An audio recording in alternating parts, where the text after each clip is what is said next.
सर्वेभ्यो नमः।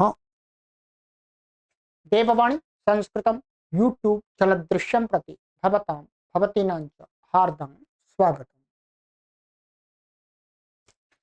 मित्रों, पारिभाषिकः कक्षा संख्या 80तमी 80वीं कक्षा को आज पढ़े। ठीक है, 80 कक्षा पर तो आ गए। गत कक्षा में मैंने आपको कुछ परिभाषाएं पढ़ाई थी।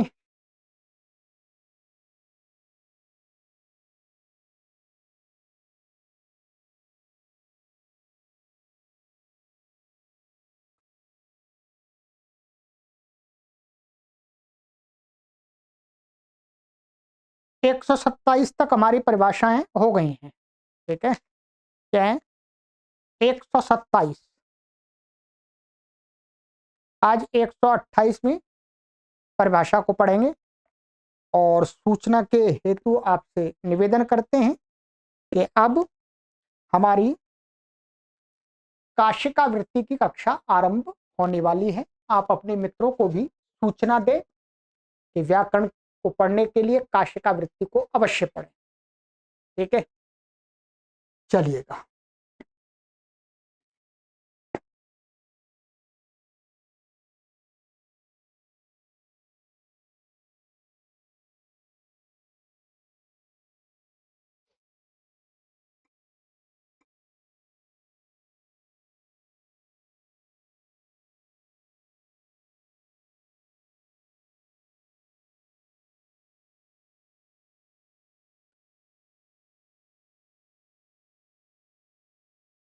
ये हो गई थी अपवादो यद्यन्यत्र चरितार्थस्तरिहि अंतरंगेण बाध्यते। है, ये हमारा हो गया था। चलिएगा, अब है हमारी आगे परिभाषा है 128। ये एक्स्ट्रा परिभाषाएं हैं, ये वस्तुतः बहुत कम प्रयोग में आती हैं और मुख्य रूप से जो थी वो तो समाप्त हो गई। उपजनिष्यमाण निमित्तोप्यपवाद उपसंजात निमित्तम अपि उत्सर्गम बाधते। अथवा इसको इस प्रकार से कह लीजिएगा, उपसंजात निमित्तोप्युत्सर्ग उपजनिष्यमाण निमित्तेन अपवादेन बाध्यते। ठीक है, देखिए इसमें क्या है कि उपजनिष्यमाण निमित्त अर्थात जो कोई कार्य करने जा रहे हैं जिस सूत्र से, तो वो कार्य करने के लिए क्या है, निमित्त को बनाया जाता है। ठीक है, माने आगे क्या माने मूल प्रकृति से कुछ नया परिवर्तित होकर के वो निमित्त बनता है। तो ऐसा निमित्त वाला जिसका निमित्त बनता है, किसी सूत्र से कुछ होकर के वो निमित्त तैयार होता है, ऐसा अपवाद जो सूत्र होता है वो क्या है, उपसंजात निमित्तम उत्सर्गम बाधते। उपसंजात माने पहले से जिस जिस उत्सर्ग सूत्र के लिए निमित्त है, बनाया नहीं है, वो तैयार है पहले से, ऐसे उत्सर्ग सूत्र को ये अपवाद सूत्र बाध देता है। ठीक है, बाध उत्सर्ग सूत्र बाधित हो। अभी उदाहरण में मुख्य रूप से समझ में आएगा, या मोटा समझिएगा। अथवा इसको उल्टा कर देते हैं। अब ये अब कर्म वाच्य बना देते हैं। ये कर्म वाच्य, वो कर्तृ वाच्य में था, कर्म वाच्य बना दिया। तो अब उल्टा हो जाएगा, उपसंजात निमित्तः अपि उत्सर्गः। ये द्वितीय थी तो प्रथमा जाई कर्म में उत्सर्ग उपजनिष्यमाण निमित्तेन अपवादेन बाध्यते। ये करता था ऊपर, तो इसमें तृतीया हो गई, बाध्यते माने बाधित हो जाता है। अर्थ वही है। ठीक, अब मुख्य रूप से यहाँ उदाहरण में समझ में आएगा। देखिए परिभाषाएं बड़ी हैं और इसका जो भाष्य है वो तो और छोटा है।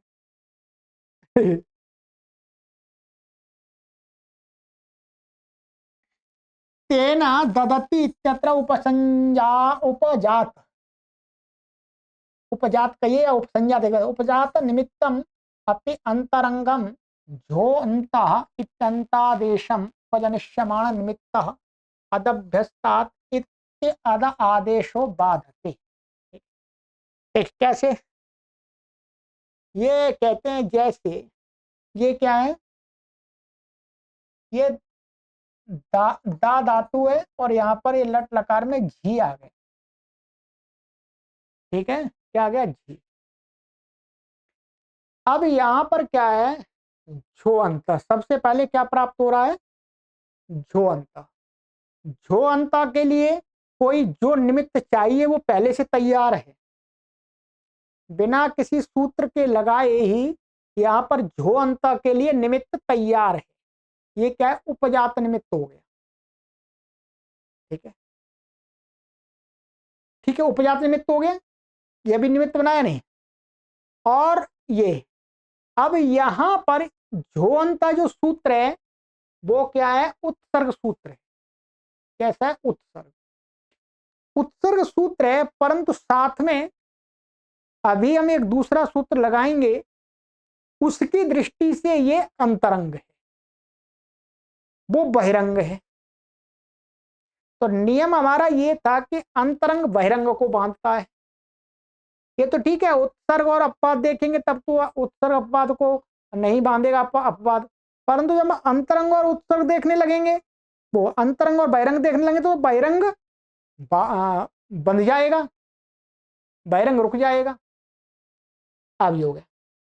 अब एक दूसरा, अब इसको क्या कर दिया हमने? द्वित्व कर दिया। इसको द्वित्व होकर के ये अब इनकी क्या हो गई? उभय अभ्यस्तम से अभ्यस्त संज्ञा हो गई। जो अभ्यस्त संज्ञा है, अभ्यस्त संज्ञा रूपी निमित्त वो बना है, जनिष्यमान है।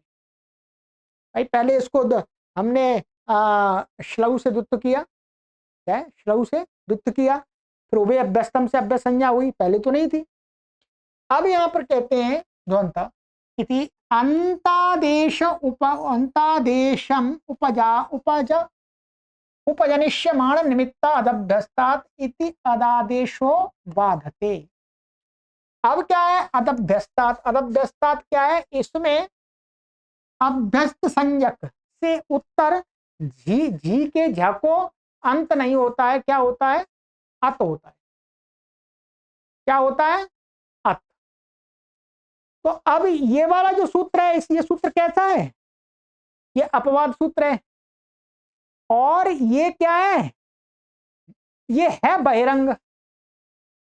क्या है? ये बहिरंग है, क्योंकि इसको अभ्यस्त संज्ञक चाहिए, अंग चाहिए और झ चाहिए। उसको केवल क्या चाहिए? अंग चाहिए, झ चाहिए। तो इसकी अपेक्षा से ये वो बहिरंग हो गया।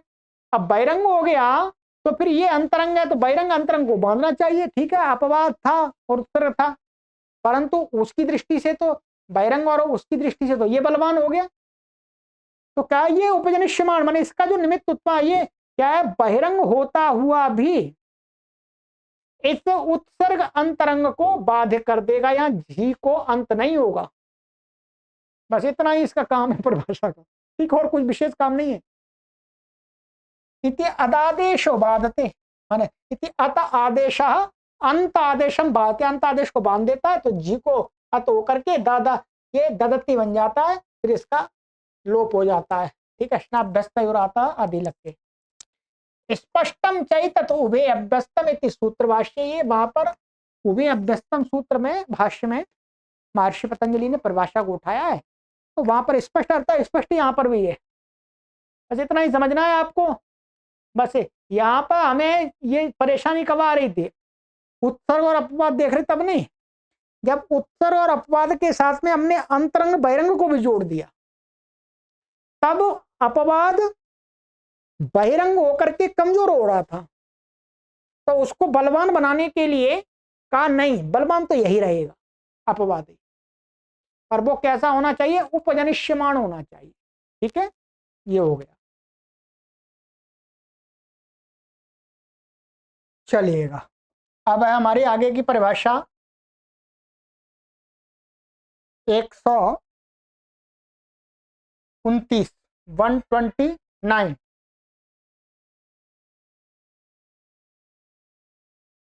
यो ह्यनादिष्टादचः पूर्वस्तस्य विधिं प्रतिस्थापयति स्थानीवत। इसके लिए आपको क्या करना है, पहले तो प्रथमा वृत्ति आपके पास में होनी चाहिए, तब ये वास्तव में परिभाषा आपको समझ में आएगी। ठीक है, ये मेरे पास प्रथमा वृत्ति है। जिन्होंने प्रथमा वृत्ति को पढ़ लिया है उन्हीं को समझ में आएगी। ठीक है, ये कहते हैं कि जो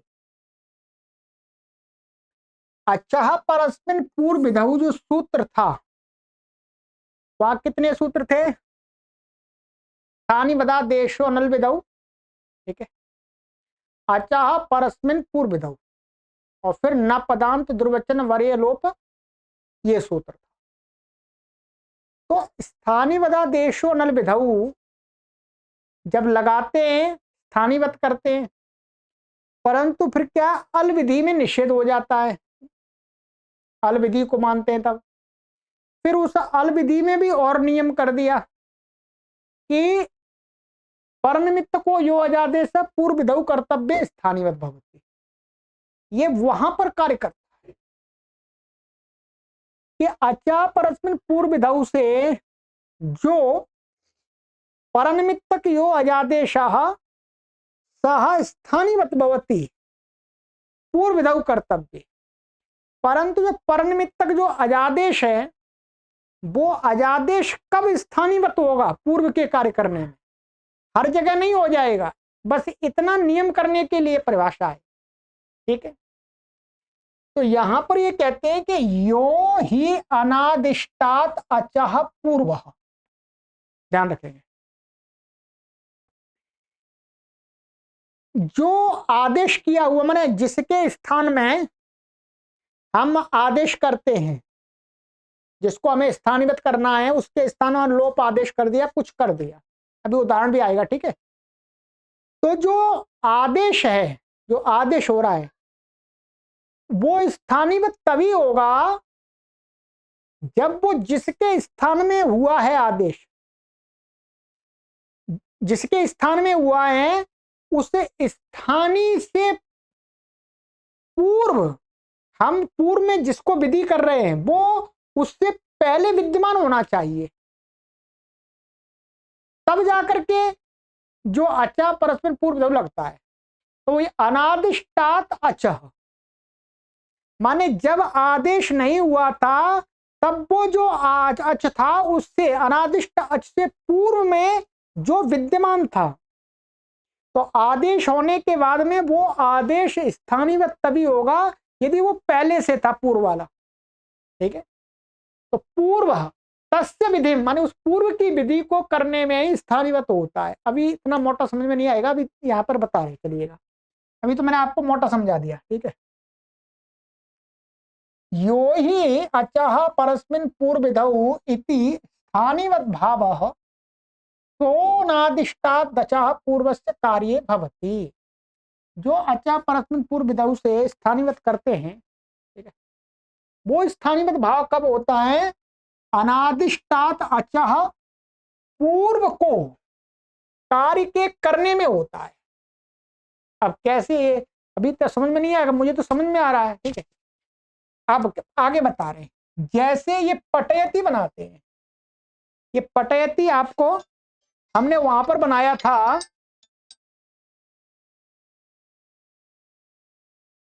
अब देखिए पटयति जे सिद्धि हमने आपको यहां बनाई थी अचः परस्मिन् पूर्व विधौ। ठीक है, ये था हमारा, ये अचा परस्मिन्, इस पर बनाई थी ना पटयति। ठीक है, पटयति कैसे बनाए, पटयति यहां पर मैं थोड़ा सा ऊपर कर देता हूं,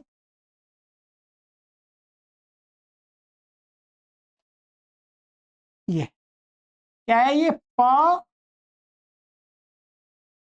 पटु शब्द था, पटु।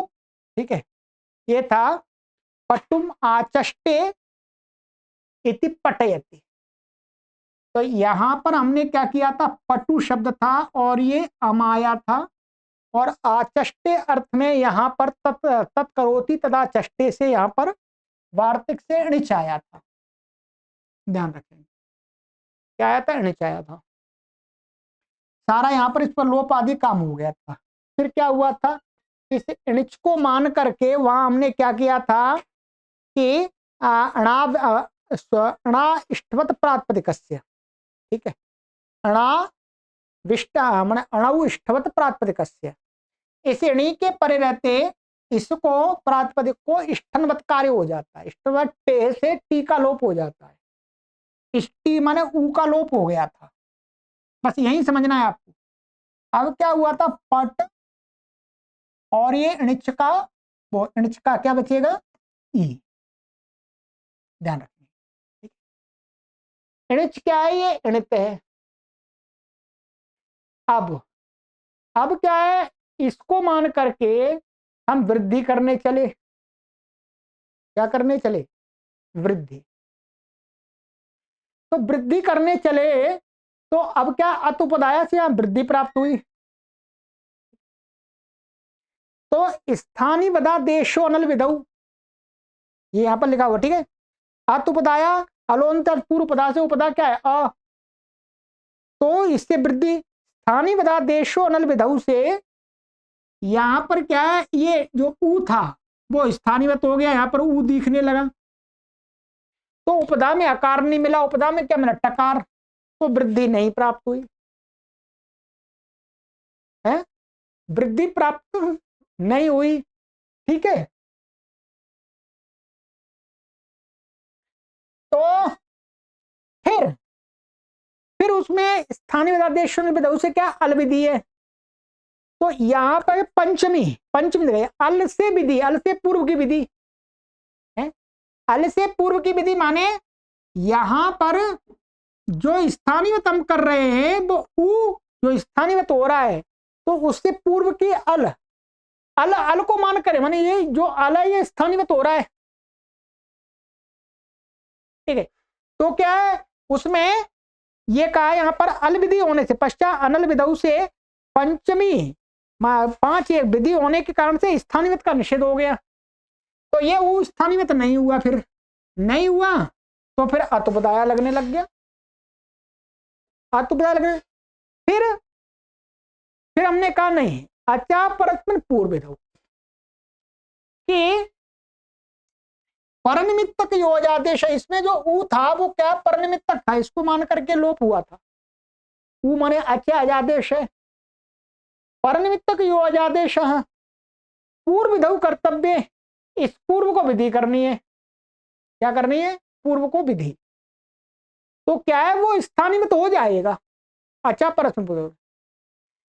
अब यहां पर यह परिभाषा हमें लगानी है कि अचा परस्पर पूर्व विधौ यहां इसलिए लग रहा है कि क्योंकि इसको हम क्या कर रहे हैं, कार्य कर रहे हैं, विधि इसी को तो कर रहे हैं हम। स्थानीयवत इसको ऊ को हमने अच्छा परस्पर लगा करके ऊ को स्थानीयवत मान लिया, परंतु ये ऊ इस प्रकार की स्थिति हर जगह स्थानीयवत नहीं होगी। ये ध्यान रखना है कि यो जो अजादेश है, ये अजादेश तभी स्थानीयवत होगा कि जब हम इसको स्थानीयवत करके जो कार्य कर रहे हैं, ये कार्य किसको कर रहे हैं, आ को कर रहे हैं वृद्धि। तो ये जो अ है वो अ इस ऊ से पहले होना चाहिए, ठीक, ध्यान रखें, ऊ से पहले होना चाहिए। माने ऊ से पहले का मतलब ऐसा नहीं कि ये ऊ लोप हमने कर दिया फिर उसके बाद में ये आ आया, नहीं, माने जब ये ऊ था उस तब ये आ भी था। इसलिए ये जो ये जिसको कार्य कर रहे हैं ये अनादिष्ट अच, जब इसमें अच माने ऊ को आदेश नहीं हुआ था, लोप आदेश नहीं हुआ था, उससे पूर्व में ये विद्यमान था। ये पूर्व माने पहले नहीं, पूर्व अवस्था में जब हमने इसका लोप किया था उससे पहले यहां पर अ था, इसलिए ये परिभाषा यहां लग जाएगी, क्योंकि ये अनादिष्ट अच से पूर्व विद्यमान, पूर्व माने काल, माने पूर्व, माने जब लोप आदेश किया था हमने उससे पहले ये था यहां पर,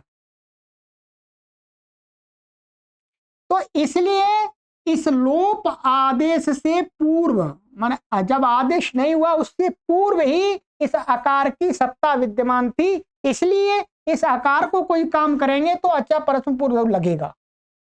यदि यही मानिएगा, यहां पर पहले मानिएगा यह है नहीं, परंतु मानिएगा यहां पर ई था,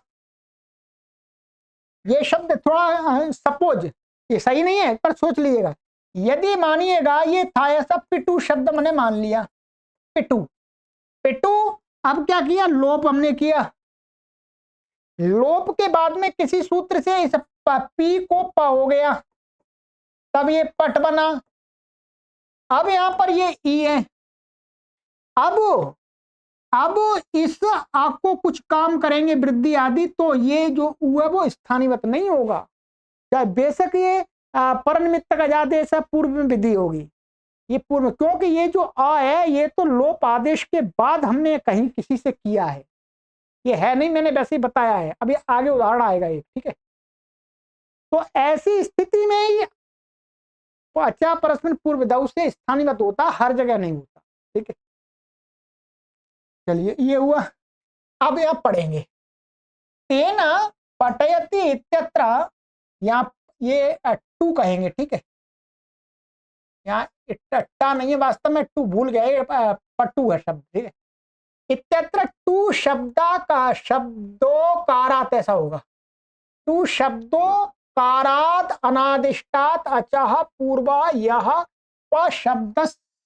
पशब्दस्य अकारस अकारः तस्य अतोपधायाः इति वृद्धिं प्रति लोपा स्थानीवत भवति। वो मैंने पूरा घटा दिया। पटयति में यहां पर क्या है, पटु शब्द का टू शब्द में जो उकार था, उस उकार से वो उकार अनादिष्टात, अच्छा वो उकार कैसा था, अनादिष्ट, उसको कोई आदेश नहीं हुआ था, उससे पूर्व में जो प शब्द का आकार है पहले से था, उस आकार को अतुपदाया से जब वृद्धि करेंगे तो क्या है, जो लोप है वो लोप स्थानीवत हो जाता है, ठीक है। आदिष्टादचः पूर्वस्य कार्ये तो न स्थानीवत्वम यथा वैयाकरणः सौवश्व इति। यदि आदिष्ट अच से पूर्व कार्य में, माने आदिष्ट अच का मतलब हो गया कि जो हमने लोप आदेश आदि किया है उससे उसके बाद में कोई जो वर्ण आया है उसको काम करेंगे, पूर्व में वो आ गया तो उसको काम करने के लिए स्थानीवत नहीं होगा, जैसे वैयाकरण सौवश्व, ठीक है। तेना, अभी इसको बताएंगे, ठीक है।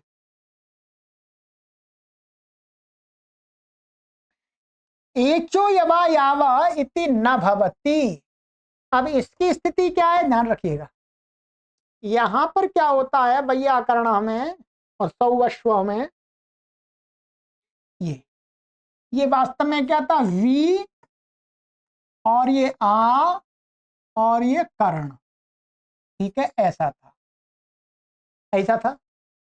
इसको हमने क्या कर दिया, मिलाकर के व्याकरण बना लिया, व्याकरण, ठीक है, व्याकरण बना लिया। अब इसमें क्या है, वैयाकरण तद्धित तद्वेद अर्थ में हमसे इससे अण प्रत्यय ले आए, क्या ले आए, तद्धित तद्वेद से अण प्रत्यय आ गया। अब ये जो अण प्रत्यय आ गया, ध्यान रखेंगे,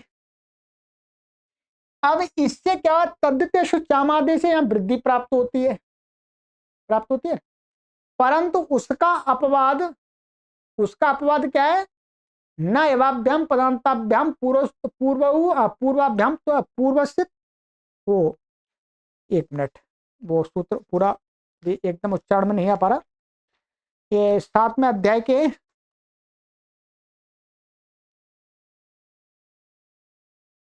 ये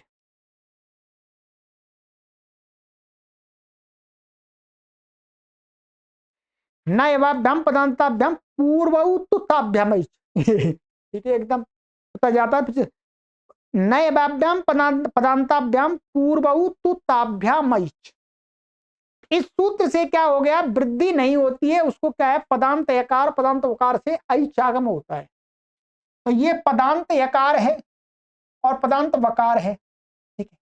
तो पदांत ये यकार है, तो इससे पूर्व में क्या हो जाएगा, ऐच। यदि यकार है तो ऐ और वकार है तो औ होगा। तो यहां पर ये यकार है, ठीक है, क्योंकि यहां पर ई कोई तो हुआ है, तो ये या पदांत हो गया है। तो ये क्या हो गया था, यहां पर व को ऐ हो गया था, व से ये य से पूर्व में ऐच आगम, तो ऐच हो गया, ये ऐ और या करण और ये आ, ठीक है। दिख रहा होगा, जूम कर लीजिएगा मोबाइल को, ठीक है। अब यहां पर कहते हैं कि जैसे ये जो या है, क्या है, यह अत्र हि अचः पूर्वयोः ऐचोः संभवो नास्ति यकार वकाराभ्याम पूर्वयोः ऐचोर विधानात्। अब कोई ये कहने लगे कि भाई ये इसको मान करके, नहीं इसको नहीं, यहां पर ये जो यण आदेश हुआ था आ को मान के अच माने ई को क्या हुआ था, या माने ये आ को मान करके ये ई के स्थान में अजादेश क्या हुआ, या, ठीक। अब कोई यहां पर ये कहे कि इस आ को मान करके जो अजादेश ये हुआ है, तो अब यहां पर एचो यबायावा लगाने लगे, आई को आय आदेश होने लगेगा यदि ये ई दिखने लगे इसको स्थानीयवत होकर के अच्छा परस्मिन से। तो ये ई यदि यहाँ पर ई दिखने लगे, ई स्थानीयवत हो जाए, तो यहाँ एचो यबायावा से आई को आय होने लगेगा, शब्द बनेगा नहीं। और अच्छा परस्पर पूर्व तो यहाँ लग रहा है, क्योंकि ये परनिमित्तक अजादेश है, क्योंकि आ को मान के हुआ था यहाँ पर पूर्व विधि, माने इससे पूर्व में विधि हो रही है, आई को आय हो रहा है सूत्र से, तो स्थानीयवत हो जाएगा। तो कहते नहीं, क्यों, क्योंकि जो ये अजादेश था, ये जो अजादेश है, इस अजादेश से पहले ये आई था ही नहीं, आई था ही नहीं पहले, आई तो अजादेश के बाद बना है ना। आई अजादेश तो पहले तो अच के स्थान में यह कर लिया, उसके बाद में आई चागम हुआ है। इसलिए यहां पर ये कैसा है, ये आदिष्ट अच से पूर्व में है, आदिष्ट अच से, ये आदिष्ट अच है, माने ये य के स्थान में, ई के स्थान में यह हुआ है, आदिष्ट अला अच है। तो इसलिए क्या है, इस आई को आय आदेश का वो स्थानीयवत नहीं हो सकता ये ई यहां पर, क्योंकि ये बाद में आया है, पहले विद्यमान था ही नहीं है।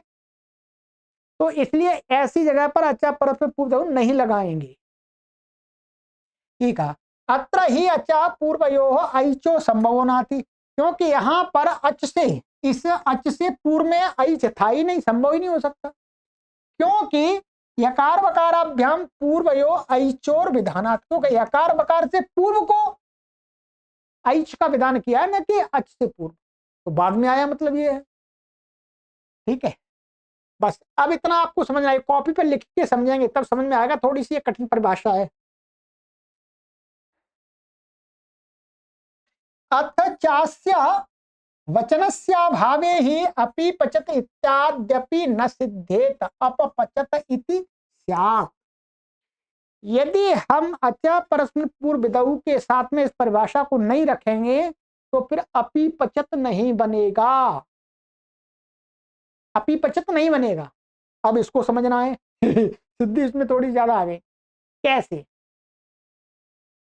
अब देखिए अपि पचत को मैं बताता हूं आपको क्या किया गया है यहाँ पर। ये क्या है, पच धातु है, पच धातु है, यहाँ पर इणच आया, क्या आया, इणच आया। इसको अतुपदाया से पहले क्या हुआ था, वृद्धि हो गई थी, ये पाची बन गया था, क्या बन गया था, पाची। लू लकार में यहाँ पर तिप आ गया, और ये चिली चिली को यहाँ पर अंग हो गया, निश्चित करता रही चंग, ये क्या हो गया, चंग हो गया, ठीक है, चंग हो गया। अब अणिर्निटी से इसका लोप हो गया। क्या हो गया? अणिर्निटी से इसका लोप हो गया। और अणु चंगुपधाया ह्रस्व से इसको ह्रस्व हो गया। इसको क्या हो गया? ह्रस्व। ये बन गया पच। और ई चला गया, लोप हो गया। और ये चंग का अ और ये त। फिर अब क्या है यहां पर, ठीक है, अब ये हो गया, ये ह्रस्व हो गया। अब यहां पर कहते हैं कि इसको द्वित्व करा हमने। क्या किया? द्वित्व किया। अब यहां पर भी बताएंगे मैं मोटा मोटा। अब यहां पर हमने किया द्वित्व, तो पच पच प बचा और ये अटा आगम है। ठीक है, अब यहां पर एक सूत्र है, सन्वन लघुनी चंग परे नगलोपे। है, ये तो आपको वहां 7-4 में दिया था। सन्वन लघुनी चंग परे नगलोपे 93 नंबर सूत्र है कि जो अभ्यास है उसको सन्वत कार्य होता है। सन्वत सन्यता से युक्त होता है। जैसे कब? चंग के परे रहते। क्या है? चंग के परे रहते। अब अंग का लघु माने लघु, अंग का लघु अक्षर परे हो तो, ठीक है, लघु अक्षर परे हो तो। अब वो देखिएगा, अब यहां पर ये लघु दिख रहा है, इसको प्राप्त है इत्व। यदि यहां पर क्या, यहां पर हम क्या कर दें, इसको इसको चंग को मान करके इसको ह्रस्व हुआ है। क्या हुआ है? ह्रस्व हुआ है। ये दीर्घता पहले इसको ह्रस्व हुआ है। परनिमित्त की ओजादे से अचमन, ये दीर्घ आ के स्थान में ह्रस्व आ हुआ है। अब यहां पर सन्नो लघुनी चंग परे नगलों पे लगाने लगेंगे तो ये क्या हो जाएगा? ये स्थानीयवत हो जाएगा। ध्यान रखेंगे क्या? ये स्थानीयवत हो जाएगा तो ये पा दिखेगा। पा दिखेगा तो सन्नो लघुनी, ये लघु अक्षर मिलेगा नहीं तो इसको इत तो नहीं होगा। भाई अच्छा परस्पर पूर्व विधेय यहां तो लग रहा है, लगेगा, लगेगा तो इत नहीं होगा। तो इस दोष को कैसे हटाएं? तो ये परिभाषा नहीं हो तो फिर यहां पर अपपचित बनेगा, ऐसा ये तो होगा ही नहीं। तो कहते हैं यहां पर सन्वन लघुनी चंग परिवना अचा परस्मिन पूर्व विधौ यहां पर नहीं लगता है। क्यों? क्योंकि जो ये स्थानीयवत हो रहा है आ, क्या है? ये जो आ स्थानीयवत हो रहा है ना, ये आ और ये इसको कार्य करना है इत्व। क्या करना है? इत्व। जब ये था इसको हमने ह्रस्व आदेश किया, ये ह्रस्व, जब हमने इसको ह्रस्व आदेश किया था तब ये अभ्यास था ही नहीं। तो प में आया वो था ही नहीं, ये तो बाद में आया है दुर्वचन करके। क्या है? दुर्वचन करके बाद में आया है, इसलिए पूर्व की विधि है। परंतु ये क्या है? अनादिष्ट अच से पूर्व नहीं, आदिष्ट अच से। इस आ को आ आदेश हुआ था, उसके बाद में इसका अस्तित्व हुआ है। ये जो आ पा जो दिख रहा बाद में आया, इसलिए इसको करने में स्थानीयवत नहीं होगा। ये समझ लिए, थोड़ी सूक्ष्म बात है। इसलिए यहां पर स्थानीयवत नहीं होगा तो सन्मुन लघुनी चंग परे नगलोपी से ह्रस्व मिलकर के लघु यहाँ एक तो हो जाता है, दीर्घ हो जाता है, दीर्घ लघु से तो अपी पचत बन जाता है। अब इनकी अर्थ समझ लीजिएगा, ठीक है। अब मैंने सिद्धि बता दी पूरी आपको। कहते हैं ये हो गया। अतः चास्य वचन से अभाव, इस वचन के अभाव में नहीं होगा तो अपी पचत इत्याद्यपि न सिद्धते, भी सिद्ध नहीं होगा। अप पचत इत्यात ऐसा हो जाएगा गलत। तथा ही कहते हैं अणजंता लुंगी दुर्वचनात्, माने अणजंत से लुंग लकार आएगा, फिर दुर्वचनात् पूर्वम उपधारस्वम ह्रस्वत्वम इति सिद्धांतात। सिद्धांत ये है कि दुर्वचन करने से पहले हमें क्या करना होगा? ह्रस्व करना होगा। ये सिद्धांत हमने निश्चित किया है व्याकरणों ने कि अणु चंग उपधाया ह्रस्व पहले होगा, द्विवचन बाद में होगा। ठीक है। सिद्धांतात पूर्वम उपधा ह्रस्वत्व, पहले उपधा को ह्रस्व होगा, पांच को पच होगा, ततो द्विवचन है, उसके बाद द्विवचन होगा। फिर अनादिष्टात स्थानीभूतात अचा पूर्वस्य अभ्यासस्य अभावात। अब क्या है, द्विवचन से मतलब उसके बाद द्विवचन होने पर अब जो स्थानीभूत जो अच है, स्थानीभूत अच माने जो आ था, उस आ से पूर्व में अभ्यास का अभाव था। नहीं, स्थानीभूत जो अच माने आ है ना, वो जो बाद में ह्रस्व हुआ है, वो उससे पूर्व में अभ्यास था ही नहीं। ठीक है। अभावात सन्मत भावे, अब सन्मत लघुनी संज्ञा उस करने में कर्तव्य प्रकृत परिभाषया अचा परस्मिन इति स्थानीवत भावो न भवति। अचा परस्मिन पूर्व दौ, ये स्थानीवत लगेगा ही नहीं, क्योंकि ये आदिष्ट अच से पूर्व वाले को कार्य कर रहे हैं, अनादिष्ट अच वाले से पूर्व को कार्य नहीं कर रहे। ठीक है। तथा च सती लघुनी धात्वक्षरे अभ्यासस्य विधीयमाना सन्मत भावो जायत एव इति। इसलिए क्या, वैसा होने पर लघु अक्षर मिल जाता धातु का, तो अभ्यास विधीयमान को जो सन्नो लघुनी से एक वो हो जाता है। अब इसको आपको लिखना पड़ेगा और ये परिभाषा आपको वीडियो 2 से 3 बार देखनी पड़ेगी। ठीक है। मैंने एक एक अक्षर समझा दिया आपको। ठीक है। चलिएगा, अब ये सब काशिका में आएंगे, चिंता ना करेंगे। अब मुझे काशिका में समझाने में सरलता होगी यदि आपने यहाँ पर पढ़ लिया। यदि आपको सीधा काशिका में ही पढ़ाता तो बड़ी कठिनाई हो जाती, आपको भी समझने में कठिनाई होती और मुझे भी समझाने में कठिनाई होती। ठीक है। तो काशिका को पढ़ने के से पहले इस पूरी पुस्तक का पारिभाषिक का एक बार अवलोकन अवश्य होना चाहिए। चाहे पूरी समझ में नहीं आए कोई बात नहीं, 50% आ जाए, 50% तो भी बहुत है। ठीक है। चलिएगा, तो आज की कक्षा में इतना ही करते हैं, 2 ही परिभाषा हो पाई है। ठीक है। चलिए,